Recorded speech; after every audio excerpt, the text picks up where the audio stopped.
எங்க பங்காளிக்கு நல்லபடியா சூப்பரா சிறப்பா பர்த்டே முடிஞ்சிருச்சு. இப்ப 2 பேர் கமலஹாசன் ஆனா ஒரு தம்பி கமலஹாசன் சொல்றாரு.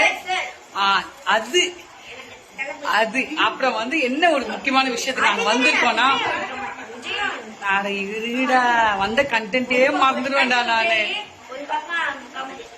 அப்போ உங்க அம்மா ஓவியந்து கண்ணு சரி சரி அதை விடு. சரி இப்ப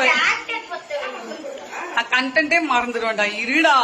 இப்ப என்னன்னா அவருக்கு நேற்று பர்த்டே வருது. சோ நிறைய கிஃப்ட் எல்லாம் வந்தது. அந்த கிஃப்ட்ல முக்கியமான ஒரு கிஃப்ட் காசு வந்தது. இப்போ அந்த பங்கை பிரிக்கிற மாதிரி நாங்க ஒரு இது இருக்கு. சோ அந்த பங்கு என்ன எவ்வளவு பிரிக்கிறோம்ட்டு நீங்களும் பாக்கலாம். பங்கு எனக்கு ஒரு ஷேர் கொடு. என்னன்னு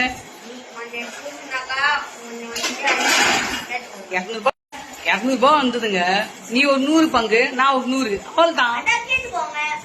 பங்கும் பங்காளினா எதுக்குன்னா இது மாதிரி ஒரு விஷயத்துக்கு 2 பேர் நம்ம பங்கு போட்டுக்கிறது தான் பங்காளி.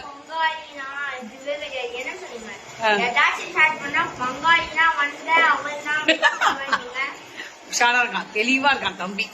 கரெக்டா எங்க போடணுமோ அங்க போட்டுருக்கான். அப்படி பங்கு தரமாட்டேன்.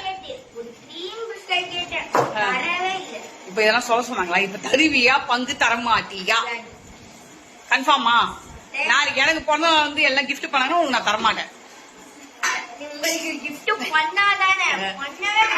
எப்போ இங்க நான் அப்படியே பிறந்த நாள் மறந்துட்டேன் பங்காளி நானு.